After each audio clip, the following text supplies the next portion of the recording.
Hi everybody, welcome back to session 12 of Statistically Speaking. This wraps up the 12 lecture series in biostatistics that I've put together. I hope it's been really useful to you guys.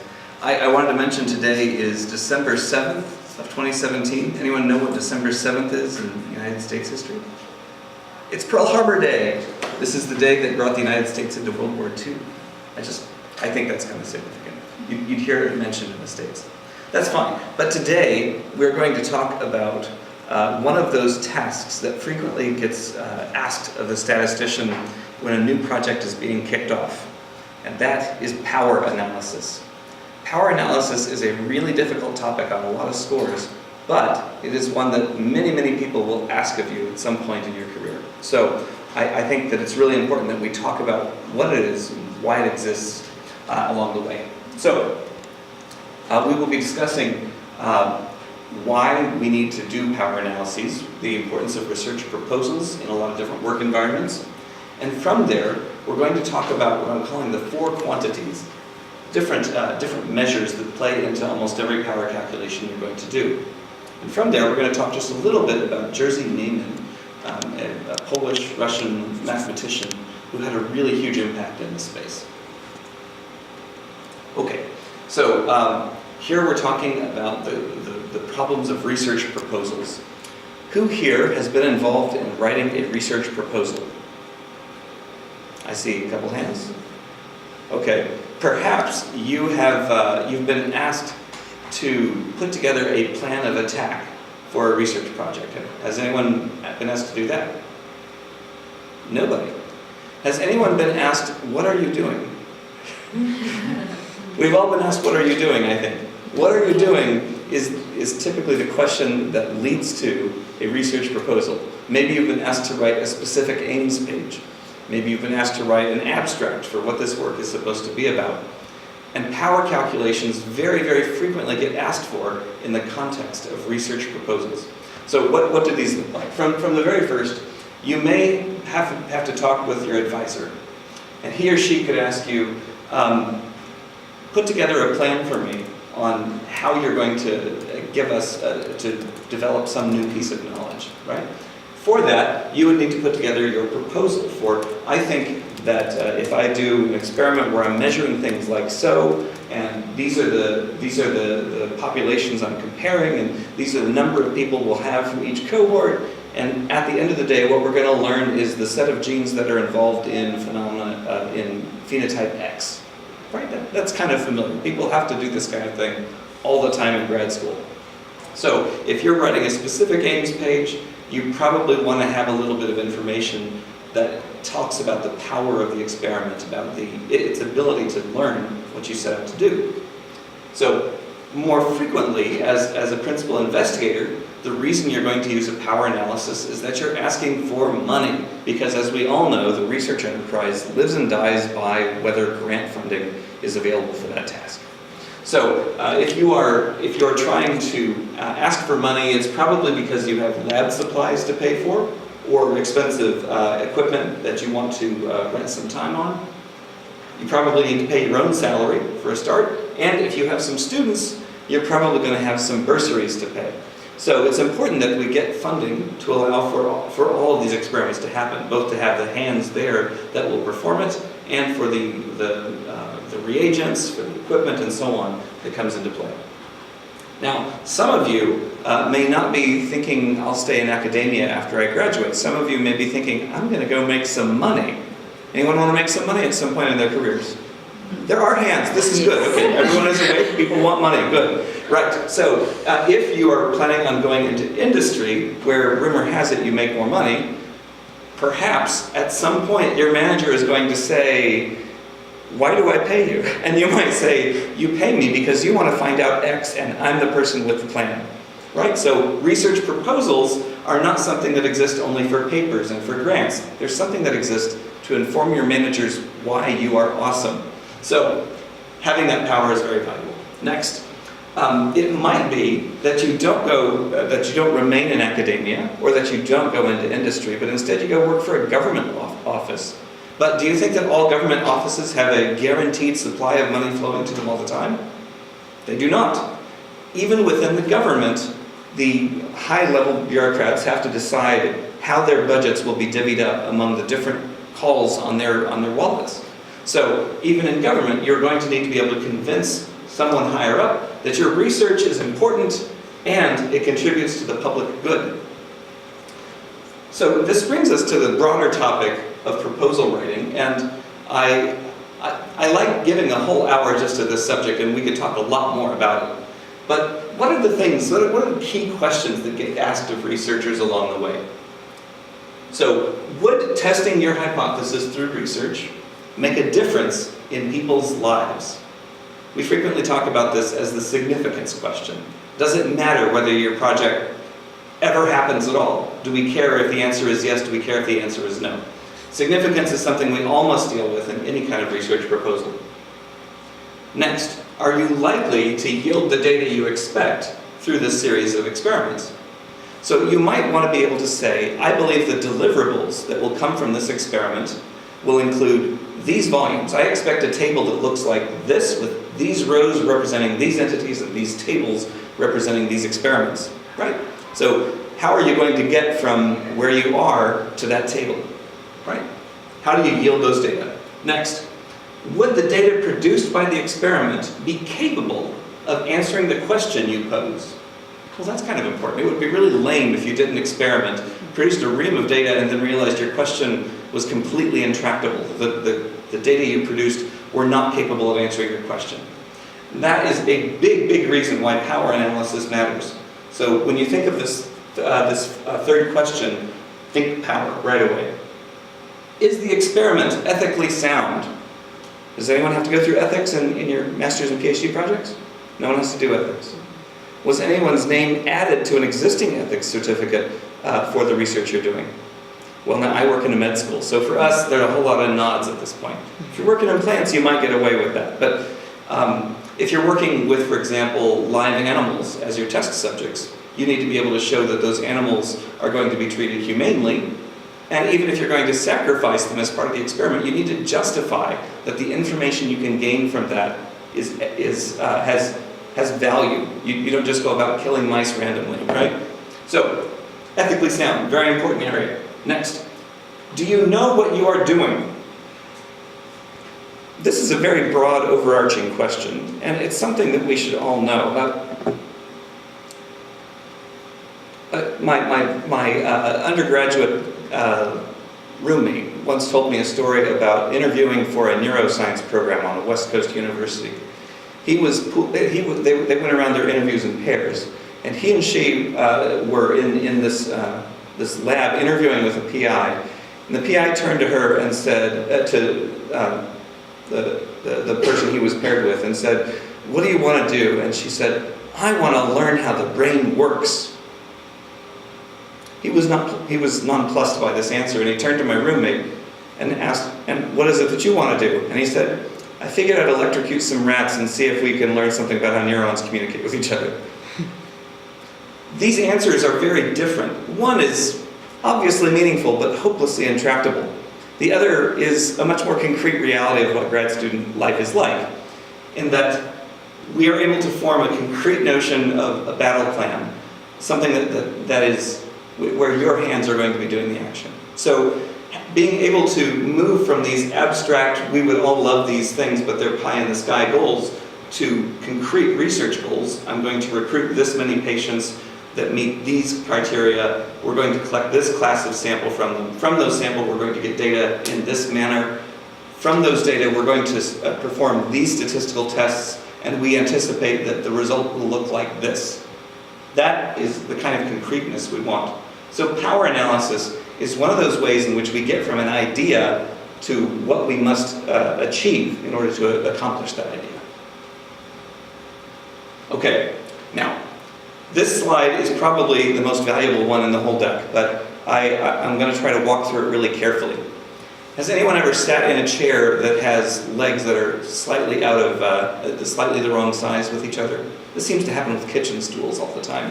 You sit on the stool and thump, you scoot back a couple inches. It's kind of uncomfortable. In the same way, the four legs of a power analysis If you have one leg missing, you can figure out how long it should be by how that chair sits. So these 4 variables are each a leg of the stool, and if you don't know one of them, you can compute what it should be given the other 3. So let's walk through these. First off, in almost every case, what you see, what people are really asking about in their power analysis is how many samples do I need? So the N question, what size N is required for me to get a significant finding in this study? That's the number one reason. So frequently we will see people come to a power analysis to get sample size. That is not the only way to use it. We'll look at a couple examples of this. Next, effect size. Effect size is a very, very big deal. What kind of effect size you're going to look for is going to depend in part on what kind of statistic you're using for doing this. We will look at an example built around t-test just because it's used so prolifically. But for now, what I want you to think about is how big a difference is a difference that matters. Now, if you're working in the world of gene expression, you're probably accustomed to seeing a whole lot of noise in gene expression measurements. As a result, if you are able to show that a particular gene's expression level changes by 10% with a very, very low p-value, a lot of biologists would say, I don't care. A 10% variation in the expression of an individual gene is just not something that falls so well within biological noise that I don't think that that's important. So the effect size is essentially asking how big must a difference be before we think that it's biologically meaningful. So in the case of gene expression, you might say my effect size is at least twofold different, a twofold difference in expression before people care about it. It's not a statistical answer, this is a biological assessment. So if you're asking about effect size, you're probably saying, how big a difference do we need to be empowered to find?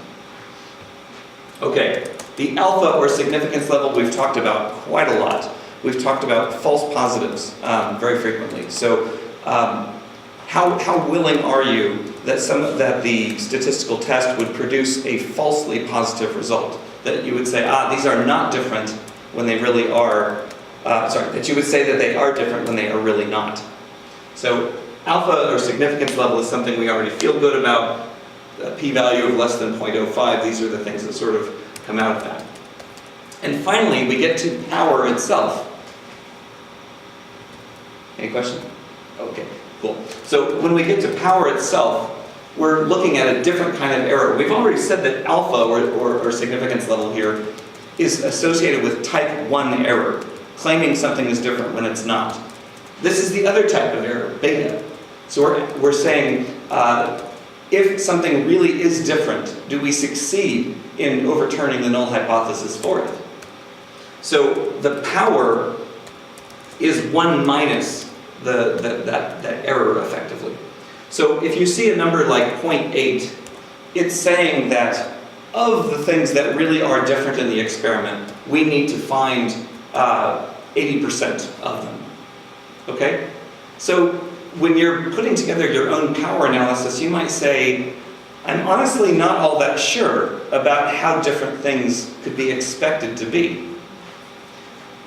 I'm honestly not sure what fraction of the things that are different I need to find. I may not even know how many real differences there are to be found in this set.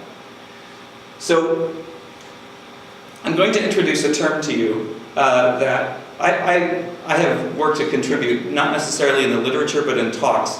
And I have to say it's not a very polite term. This term is a Brown number. It's a number that you put forward that may not be very well substantiated. Okay.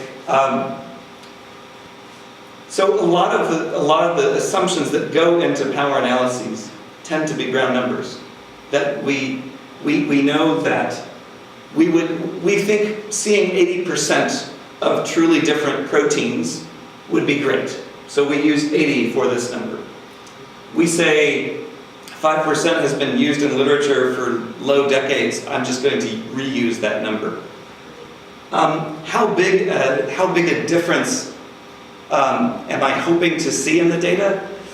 I think about twofold, or I think up 50%, or I think that when I look at it in the square root value, they're going to have risen by 20% after normalization, etc.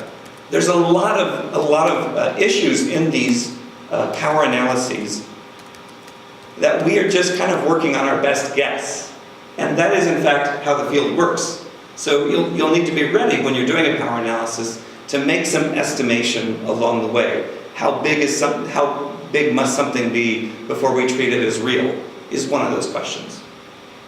Okay, so if you've not done even a pilot study that gives you some idea of the variation you're likely to see, that's going to matter quite a lot in the concreteness of the values you can put forward.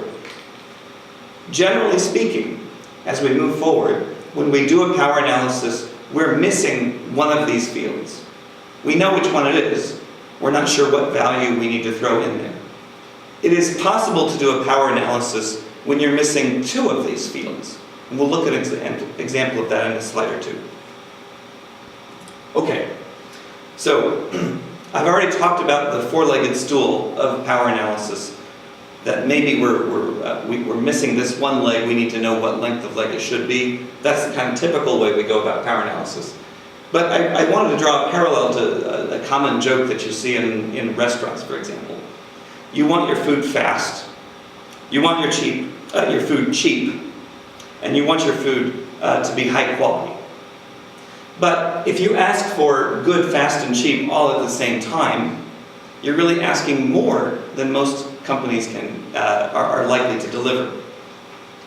So if you say that you want good food and you want it cheap, you may have to wait a while in a long line of people, for example, to get that arrangement.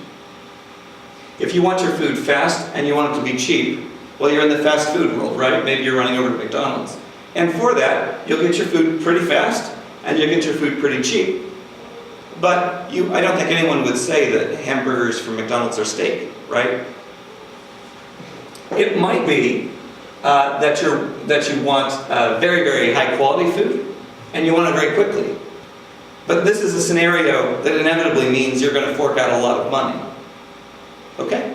So you can live in these intersections. But generally speaking, accomplishing the three-peat, getting all three of these traits in something you're asking for, is not so great.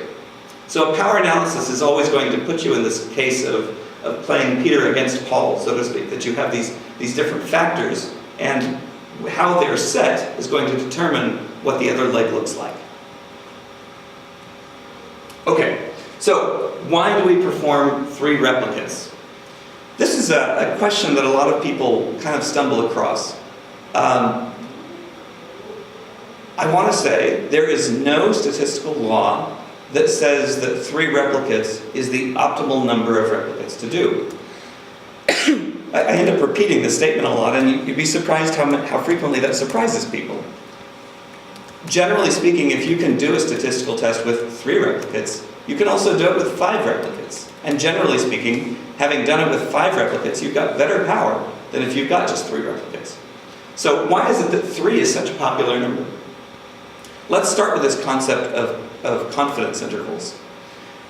When Gossett, the person who published as student, was working at the Guinness distillery, he wanted to know how accurately can we know a value when we have very few experiments. That's really where all of his investigations into the t-test started.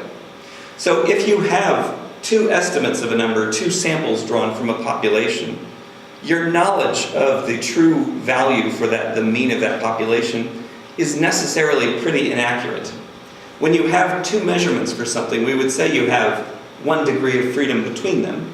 And if you're trying to estimate with a confidence interval what that property is for the population, you use a multiplier of 12.71 in the lookup tables.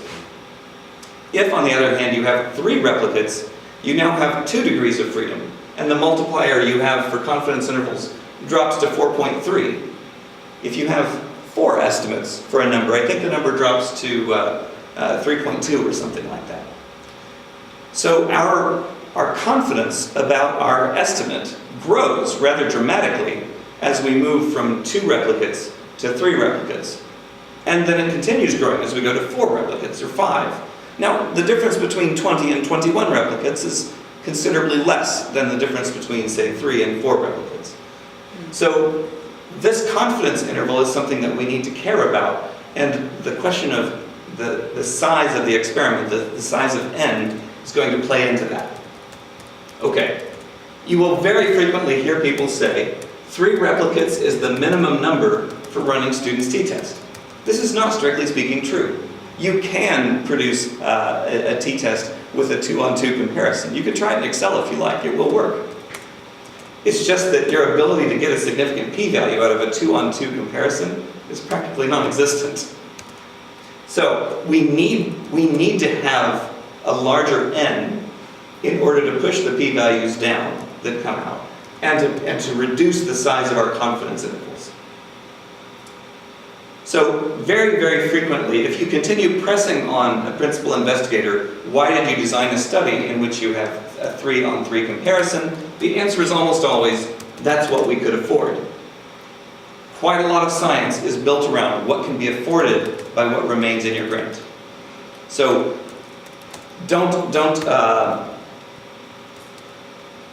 assume that there's anything holy about the number 3 in science. It doesn't actually work that way. And frequently I end up asking people, if you could run 5, you have a much better shot of learning much more from this experiment than if you could run only 3. So find a way to do a better designed experiment. There's another thing that I have to caution people against. I didn't make a slide about this, but perhaps I should have. And that's being very concrete about which questions you're trying to ask with your experiment.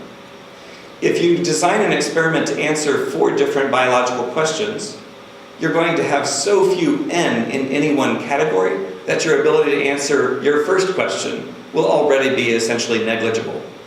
So it's very important that you limit as much as possible the set of questions you're going to address with your experiment, and keep the n size high in order to get at those questions more effectively.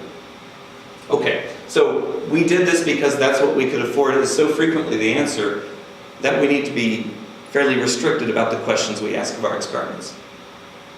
Okay, now effect size is one of the very, very key terms that I want everybody to be familiar with after today. I mentioned a while ago that in gene expression studies, we may disregard any gene expression value that differs by less than 2-fold from one cohort to another. So that is an example of an effect size estimation. But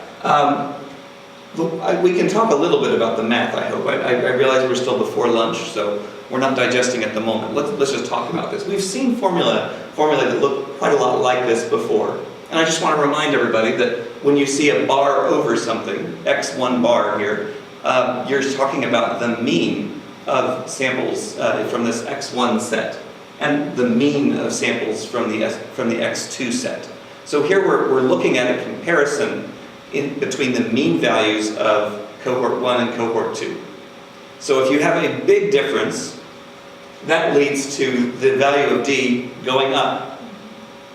What's this S business? S down at the bottom is our pooled standard deviation in this case. So if you have a lot of variation among the samples of x1 and x2, that's going to be problematic because that large variation will lead to a large standard deviation, and the value of D will shrink as a result of that. So I had a slide about this all the way back when we first talked about difference testing. And one of the things I showed was that if the mean difference between 2 cohorts is the same, but the standard deviation in one experiment is large and the standard deviation in another experiment is small, our ability to find a difference drops as the variation is large, right? So ideally, We want these data to be very narrowly gathered around some mean value, because that's going to maximize our ability to find a difference. So when we talk about this in difference testing for power calculations, we look for a big mean difference and we look for low variation. A term that you might sometimes see associated with this is coefficient of variation, or CV. A low CV value means that this S is going to be minimized.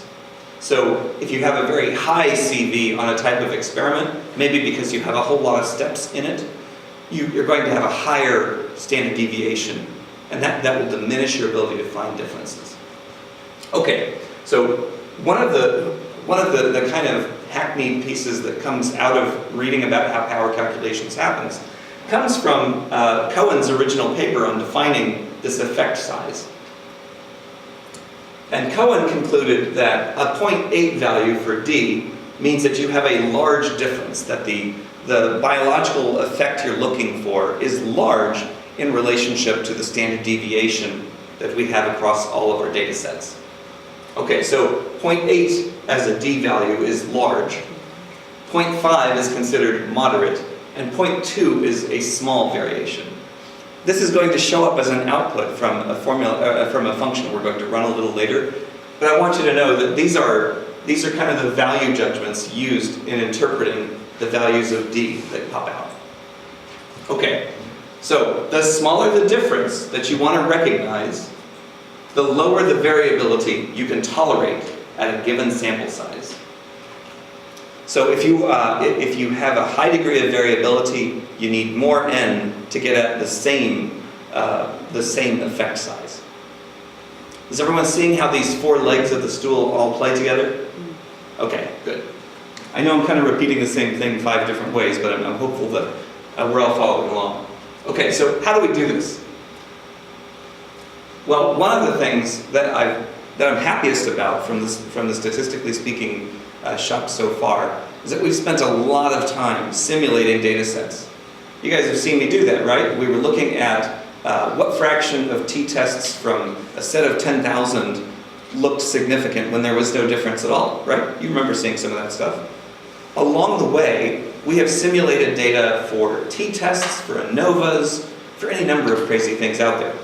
So I'm really pleased that you've gotten to see all the code that I used for building up those examples, because that is one of the #1 ways that people compute power.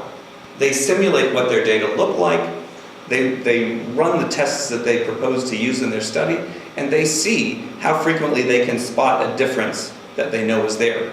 So if you remember when we were looking at multiple testing correction, we built in some number of differences along with a whole bunch of values that were the same. So you might remember the code saying every 10th value is going to be 3-fold up, whereas the others were all equal distributions. So simulating the data, estimating what they would look like if everything went well, and then asking what number of the differences could you actually detect is in effect a power calculation. So you've already seen a fair number of examples of these simulations along the way. So you can do that.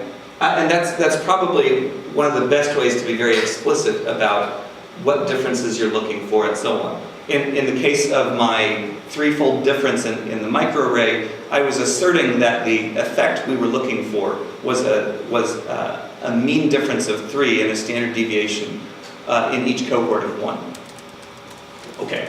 Now, that said, there are some packages in R that are designed to make this a lot easier to do, and the power one is one that we're going to look at in the add-on to this.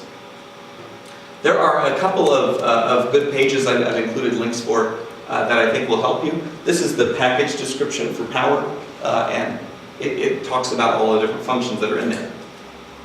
For certain specialized kinds of experiments that people do frequently, you'll find that there are web calculators out there to help you. So if you're working with microarrays, for example, you may be able to find a web calculator that will show you how changing the sample size will play into that. Now, I mentioned a while ago that in some power calculations, we're missing 2 different values. And this example that I've shown from This upping the power of monitoring blog post down here is an example. On the y-axis, we have power, the 1 minus beta value, and you can see it runs from 0.85 up to 1. You want that value to be nice and high, right? This is essentially recall. What fraction of real differences can we spot? So getting that close to 100% is a high power. And then across the x-axis, we have some sample size. This is the n. So it's showing that as n increases, the power effectively increases as well. So this is a case where we don't know what power we'll get, and we don't know what n we want. So we're plotting how one changes in response to the other in these curves. Now, why do we have 3 curves here? The answer is that they've used 3 different levels of significance. If I remember correctly, this was a 99, this is if we use an alpha value of 0.99, this is 0.95, and so on. So they were actually showing how 3 different parameters figured into each other with a given experiment. So you can do stuff like that, and it will help to show you what trade-offs exist between increasing n or increasing the percentage recovery, the power of the experiment. All right. Now, we do have some people to thank to get us here. And I wanted to tell you a little bit about Jerzy Neyman, who died back in 1981. I want to point out that not everyone who had a Hitler mustache was in fact a fascist. He was not a fascist. In fact, he had a lot of reason to be very unhappy about the politics in Europe. He was born in an area that's now part of the Russian Federation. We would say he's Polish, but in fact at the time he was born, Poland didn't exist. Poland had basically been eaten up by its neighbors, and people who were Poles just felt like they were basically hostages in another country. It was a very unpleasant time. So we would say he's Polish. In the end, he got his PhD at the University of Warsaw. He's one of these individuals for whom mathematics is just a first love. He found that although he had spent time with luminaries like Sierpinski's, do people know much about fractals? Have you heard of the Mandelbrot set? It's a very pretty mathematical abstraction. Well, Sierpinski had worked on fractals built around these pyramidal ideas. So this is an example of a Sierpinski triangle. People who enjoyed that kind of mathematical art, really, are rare birds, but they're people that we should value quite a lot. So Sierpinski and Neyman were kind of early colleagues in this space. However, he found that just doing pure math didn't mean a pure paycheck. So he thought to himself, it's clear that this statistics thing is a growing concern, that people see this as a very real way to see math walking in the fields with us, to see math put to work. So he decided to take a shift towards working in that space. Now, he had a very strong interaction with people like R.A. Fisher and Carl Pearson. I think we remember them from a few lectures back. However, one of the things that he ran afoul of is a frequent problem for mathematicians in that they believe that math shows us the true way. And the math that he saw led him in a different direction than what people like Carl Pearson and R.A. Fisher did. And if you recall, R.A. Fisher was a very difficult person and got into a lot of fights with a lot of other very talented mathematicians. So basically, Neyman was working with Carl Pearson rather directly, and they had enough disagreements that we wouldn't consider it a really strong, lasting relationship. And over time, Neyman ended up going his own way. That said, when Carl Pearson's son, Egon, decided that he wasn't totally satisfied with the math that was going on in his dad's lab, he started working with his father's old collaborator to see where math could lead him as well. So Egon Pearson started working a lot with Neyman. And together they published the Neyman-Pearson theory of hypothesis testing. This is not Carl Pearson, this is Egon Pearson. They came up with the alpha and beta errors. You know, that's a pretty important accomplishment. They came up with the idea of power. something that we all want in our experiments, and simple and composite hypotheses. I haven't really gone into that as much. But I would point out that one of the key concepts that we use all the time in bioinformatics came from this pairing as well. And that would be the log odds ratio. When you have two hypotheses, that each of which might have produced a certain type of data that you see, you can compute the probability that under model 1 that you would see this output, and you can compute the probability under model 2 for seeing this output, and then compare those probabilities in a logarithmic space to give you an idea of which of these hypotheses is the best explanation. So all of that came out of Jerzy Neyman's work with Egon Pearson. So very exciting stuff. There are some really interesting biographies out there about him, so I hadn't heard his name really before, and I'm really glad to have met him. I did have a single quote I wanted to read you from one of these interesting bits of biography. This is a quote from him from the 1970s, relatively late in his life, looking back on the times when he was working at a summer house for someone. So, there were 3 summer houses on the estate, filled with young people, including girls whom I found beautiful and most attractive. However, the involvement with sets, measure, and integration proved stronger than the charms of young ladies, and most of my time was spent either in my room or on the adjacent balcony. Okay, well, for some people, math is beautiful and everything else is just a detail. But here we see that some people really, really do love the math of these problems very, very much. This was an interesting little PDF to read about him. It also talks about some of the other amazing things that he did along the way. So, along the way, I hope that we have learned that power is not just about estimating n. It expects researchers to be concrete about what they're about to do, including the magnitude of features to be detected. This is the effect size that we mentioned a moment ago. The fraction of the features that are really in their data that they will recognize through their statistical test. This is the power, the 1 minus beta feature, and their tolerance of false findings among their potential results. That would be the alpha error.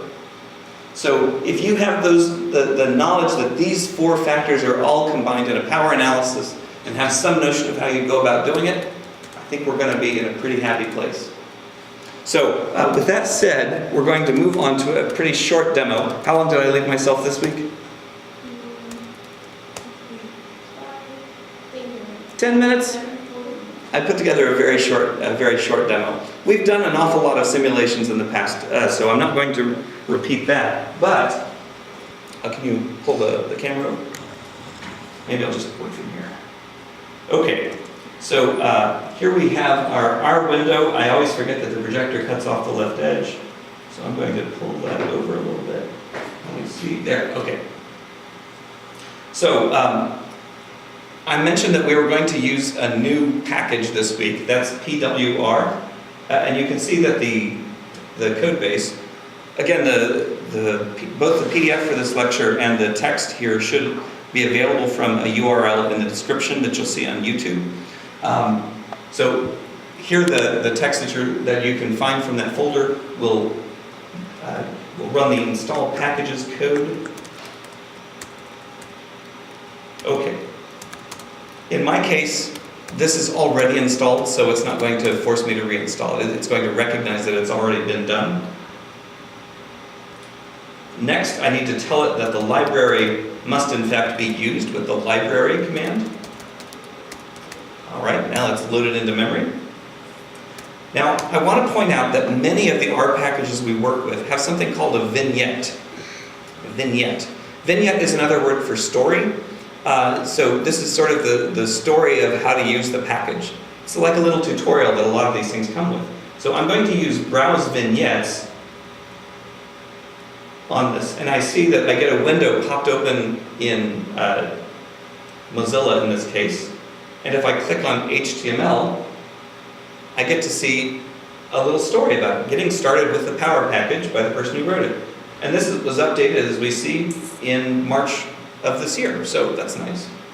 And you can see that I have a power P test. This is the 1 sample proportion test, the 2 sample proportion test, I've got 2 sample t-tests as well. Balanced ANOVAs, correlation tests, chi-square tests, for GLMs, all of these different things. So depending on what type of statistic you're using, you will need to perform a power analysis appropriate to that test. Okay, enough said on that score. This goes on and on and on. Just look at all this stuff. Not every vignette is very well featured. Some of them more so, some of them less so. All right, so in this case, we are going to use a t-test evaluated study example. That's pretty far down the page, so you can scroll down there, but for now, I'm going to just work from this. So I mentioned we were going to compute a Cohen metric for the t-test with a medium effect size. Okay, so if I plug, oh, sorry, I still have my, I didn't copy to the clipboard. Let me try that again. There we go. All right, now this function I don't like very much, I must say. It's a little twitchy.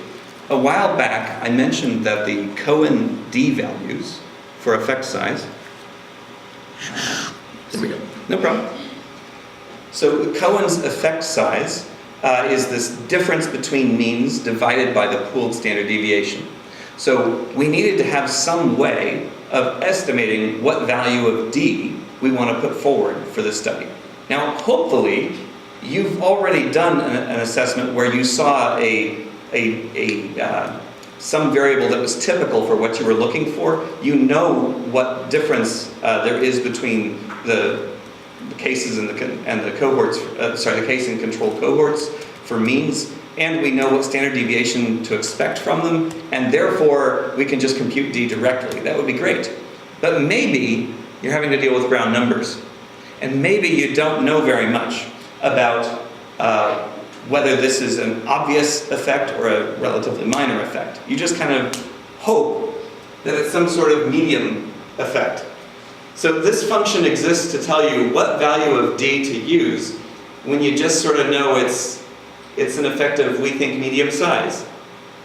So we punched in that we're going to use a t-test. We punched in that we're going to use, we hope our effects are medium, and out pops the effect size that we should use, 0.5. Are you not convinced? I'm not convinced. This is terrible, but a lot of times you will be asked to do power calculations with less information than you really need.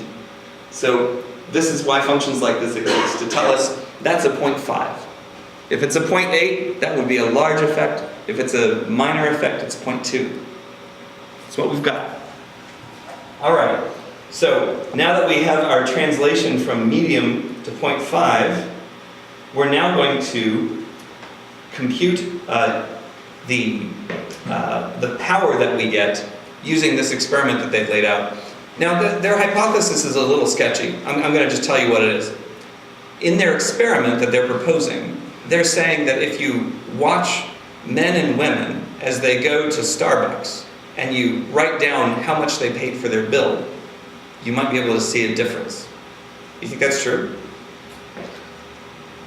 Do you pay more for your coffee than I pay for mine? You do, because I don't drink coffee. Well, I'm just kidding, teasing. So their hypothesis is that men and women pay different bills when they go get coffee. So they have values that they're going to feed into this. So I'm going to just walk through this command line here. Oh, I always forget the projector cuts it off. Let me pull this to the side a little bit. Okay.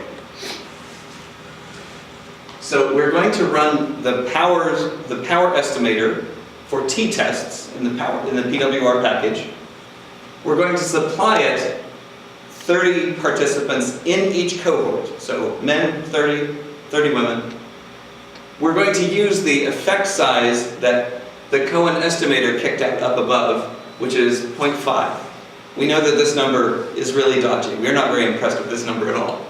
And we're going to use a significance level, an alpha error of 0.05. So if we're providing those three numbers, which number is it going to provide us in exchange? We're feeding it n, we're feeding it effect, we're feeding it alpha, so what's missing?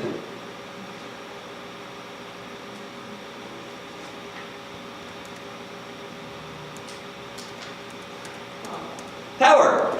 Exactly. We're going to get, in exchange for these three values, power. These functions take the four arguments. Whichever one you leave out tells you what it's going to give you as an output. If you leave that one out, it'll give you that. If you leave this one out, it'll give you that, etc. So we're going to feed it these three values, and in response, it will tell us the power. Okay, so that was very quick. We fed it the 30, we fed it the effect size, we fed it the significance level, and here we see that the power that came out is 0.4778965. What does that number mean? What does a power of, say, 48% mean?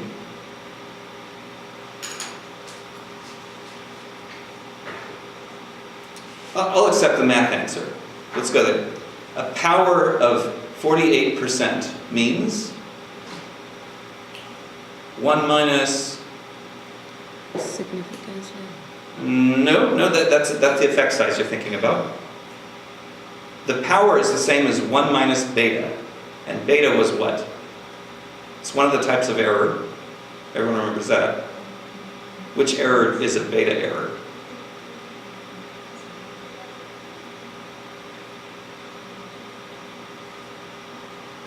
Okay. An alpha error is when we declare something is different when it's really not. A beta error is when we say something is unchanged when it really is. You see how those two errors are coin flips? Okay. So this power is saying that you have a 48% chance of recognizing that these populations are different if they really are. In other words, it's only a coin flip whether or not this experiment is going to give you the information you want, given the settings you've told it. That's pretty bad. If you knew that doing your project had only a 50% chance of answering the question you were asking, would you be sort of upset about that? Yeah, because you want to graduate. You want to write it up at some point and say, I'm a PhD or I'm a master's. So a 50% outcome on power is pretty bad. We don't like that very much. And some of that comes from the effect size being just medium. It means that there's an awful lot of noise for us to try to grab out our difference. Okay, so that's not grand. Let's ask the question a different way though. I'm going to drop down here. Okay, here we go. Let's walk through this command line. We're still running the power t-test command, so it's the same function as before. We're using this awful number that we got, this 0.5 effect size. This time we're saying we want at least an 80% chance of being able to answer our biological question by doing this experiment. So we're going to use a power of 80% here. This 80% line is kind of a typical value for the power estimations that we throw out there. A lot of people will use 80% for power in the same way that they would use 0.05 as their threshold for alpha. So you can always sort of hold those two numbers together. And we're going to use the same significance level as before. So what aren't we feeding it this time? What value has been left out? N. N is missing. So we're going to tell it with these settings, how many N do I need to get my answer? Now I'm going to grab that stuff out. Shoot. Copy it in here. And we see that suddenly we need to ask an awful lot of people for their receipts in order to get at this difference for real. So our estimate says we need to ask 64 men and 64 women, how much did you just pay for your coffee, in order to determine this difference given an effect size of 0.5. So one of the things that should leap out at you is that you really, really hope the effects you're looking for, the biological effects you're looking for, are big. Nice, powerful differences, 0.8 or higher, that would be really good. Because if the signal you're looking for is buried in the noise, you have a really big worry ahead. Okay? So that's how we use these power calculators. We could obviously feed it a whole lot of different N values and get back a whole bunch of power values and plot one versus the other. That's easily done. Things get a lot more complex when we start talking about data from biotechnology. If you were doing gene expression and you were measuring 1,000 genes, each of those gets its own t-test. Now suddenly running a power calculation for each gene becomes very messy. I wanted to point out a hole in the model I used for the gene expression data. Remember that I had data where the means were equal with a standard deviation of 1, and 1 in 10 genes had a 3-fold difference in the means with the same standard deviation. That assumes that all of the genes are at the same magnitude, or at least you're saying that the standard deviation of gene measurement is the same whether it's a really abundant gene expression or a very rare gene expression. So as you can see, those are pretty weak assumptions. The data are going to range all over the place in magnitude. And I would bet that the genes at the lowest orders of magnitude also have the most noise compared to their signal. So something like that would make my simulation pretty weak if I were trying to do a formal power calculation from it. All right. This has been 12 really enjoyable weeks, you guys, and I've really enjoyed working with you. You ask great questions, and I wish you the best of luck as you move forward. I am still on campus in the coming year. I'm usually here on Thursdays, so where I can help you out, feel free to just come ask. I'm usually sitting in Bolgani's office on Thursdays. So thank you for this opportunity. This has been my first time teaching statistics, and I really had a good time. So thank you very much.